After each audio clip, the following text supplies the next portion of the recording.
I'm Dr. Gregory Albert, board-certified plastic surgeon. Let's discuss male breast reduction. Gynecomastia is breast tissue in men. Men with this condition will avoid activities such as swimming, exercise, and sex to avoid exposing their chest. With a rather simple procedure, men feel liberated. They're able to take off their shirts and wear clothes more comfortably. Dr. Albert offers complimentary consultations. Visit our office in Delray Beach. Call 877-3-ALBERT today.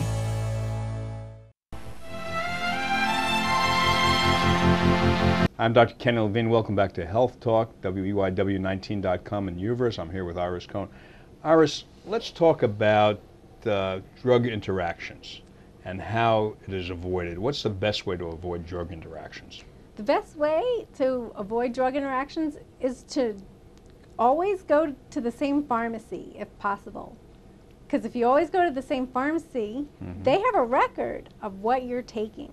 So they'll know all the medications you're taking, and when you bring in a new medication, then they can say, oh wait, this is going to interact with this.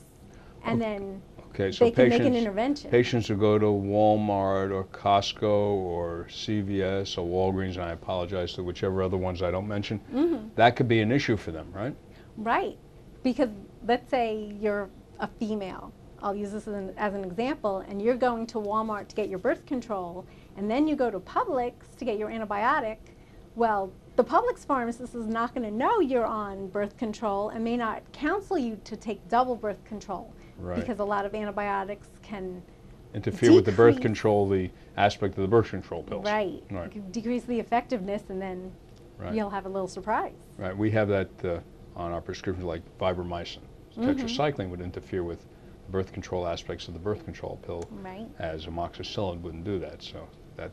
What about people that take medicines and do have an allergic reaction? How are they told in their package inserts how to take care of that? Yes, but if they don't read it, then it doesn't do them any good. And most people just take their pills and throw away all the educational materials. Right. But you'll know if you take something and if you don't feel well, if it's serious, then you have to call your doctor or go to the hospital. Let's talk about what the definition of serious is.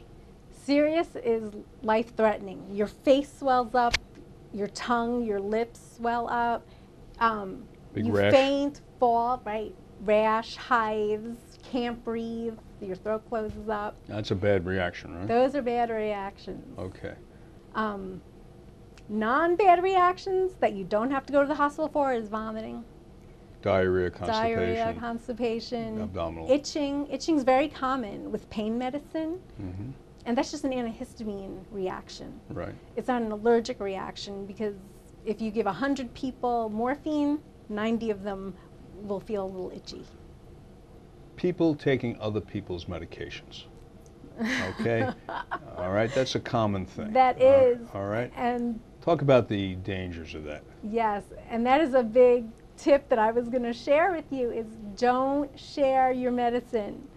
Don't share pills, don't share insulin needles and syringes, because what's good for you may not be good for me. Right. It may be a different dose, you may be allergic to it, you may be taking something, let's say you're taking something to stay awake at night, and I'm giving you a sleeping pill. They're going to have some opposite effects, so you only want to take what's prescribed for you and not share. Even husbands and wives shouldn't take.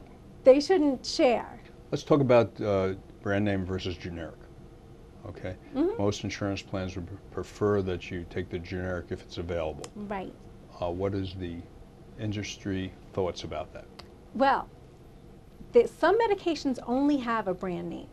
If it's brand new, then it's still patented, so there won't be a generic. But once the generics come out, I would always recommend a generic. And it's actually Florida law that the pharmacist will fill your prescription with a generic, unless the doctor or you specifically ask to dispense as written, or you ask for the brand name. Okay, and typically that's more expensive for the patient. Yes, very. much so. You know what? This has been enlightening for me. I know that Mindy in my office is a good friend of yours, and there are times that I have her call you up for clarification on certain things. I appreciate you being here, Yes, and I thank hope you, I see you Dr. other times, but not in the hospital. It's Dr. Kenny Levine with Health Talk. We'll see you again next week. Have a good evening.